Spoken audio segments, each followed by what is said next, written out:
दिल्ली में विधानसभा चुनाव लड़ने के लिए जनता से चंदा मांग रही मुख्यमंत्री आतिशी की दौलत का पता चल गया है। इसके अलावा उनके नाम पर चल रहा एक कंफ्यूजन भी दूर हो गया है। आतिशी के चुनावी हलफनामे से पता चला है कि उनका पूरा नाम आतिशी मारलेना ही है। पिछले कुछ सालों से उनके नेम प्लेट पर सिर्फ आतिशी दिखता था। वो सोशल मीडिया पर भी अपना सरनेम नहीं लिखती हैं। आतिशी ने अपनी कुल संपत्ति 76,93,000 बताई है।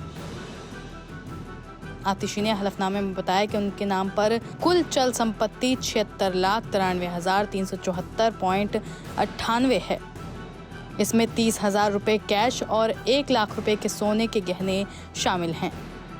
बाकी 75 लाख रुपए बैंक में बचत खाते और एफडी के रूप में है। मुख्यमंत्री ने कहा कि उनके नाम पर कोई भी अचल संपत्ति नहीं है। हलफनामे के मुताबिक आतिशी के नाम पर कोई और घर या कार भी नहीं है। आतिशी मारलेना ने ये कहा कि 2023-24 में उनकी कुल आमदनी 9,62,860 रुपए थी और 2022-23 में 4,72,680 रुपए थी। 2020 विधानसभा चुनाव में कालकाजी सीट से लड़ते हुए उन्होंने अपने हलफनामे में अपनी कुल संपत्ति 1,41,21,663 रुपए बताई थी। हालांकि तब उनके इस घोषणा में उनके पति की संपत्ति भी शामिल थी। इस बार उन्होंने केवल अपनी निजी संपत्ति का ब्यौरा दिया है।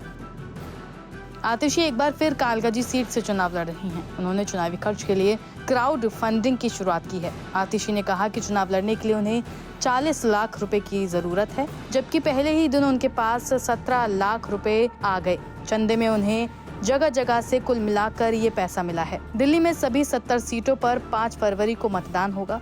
आतिशी का मुकाबला कांग्रेस के अलका लांबा और बीजेपी के प्रत्याशी रमेश भिदोड़ी से है और ये मुकाबला लगातार दिलचस्प होता जा रहा है। रमेश भिदोड़ी को अब तक प्रियंका और आतिशी के लिए दिए गए बयानों को लेकर माफी मांगनी पड़ी, तो दूसरी तरफ आज अलका लांबा ने भी अपना नॉमिनेशन फाइल किया, जिसके बाद उन्होंने आतिशी पर हमला बोला।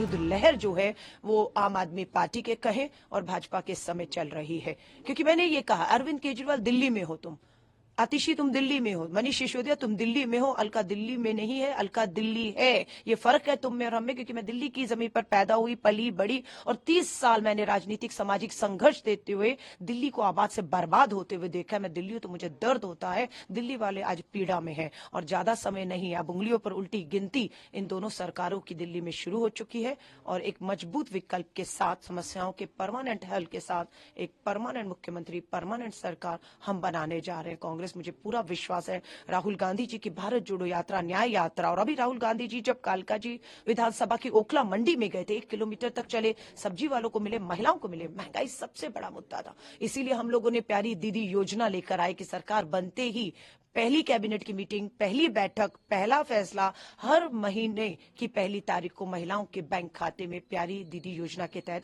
25-25 रुपया देकर हम उन्हें महंगाई से राहत देने का काम करेंगे। कितने वोटों से परास्त करेंगे? देखिए, वोट मैं फिर कह रही हूँ, 1,55,00,000 मतदाता सूची में दर्ज है नाम।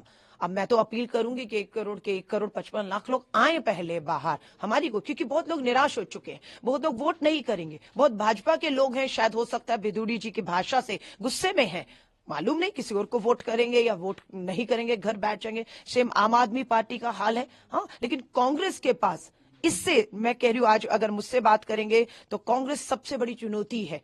नीरज चोपड़ा ने एक भाला फेंका था और उस भाले को मुझे 5,000 से 50,000 तक फेंकना है, तो तैयार हूं पूरी तरह से। ईवीएम फुल प्रूफ है? देखिए, मैं फिर कह रही हूँ, प्रूफ है या ईवीएम पूरी तरह सुरक्षित है या नहीं है, चुनाव होने दीजिए। अगर कोई किसी की शिकायत आएगी उसे सुना जाना चाहिए, बस मैं इतना कह रही हूँ। जब सुना नहीं जाता है, टाल मटोल किया जाता है, तब शक पैदा होते हैं। लेकिन मुझे उम्मीद है चुनाव आयोग जिम्मेदारी के साथ, हर लोकतंत्र में कोई भी सवाल अगर उठ रहा होगा, परेशानियां आ रही होंगी, तुरंत उसका समाधान देगा, तो लोगों का विश्वास पूरी प्रक्रिया पे बना रहेगा।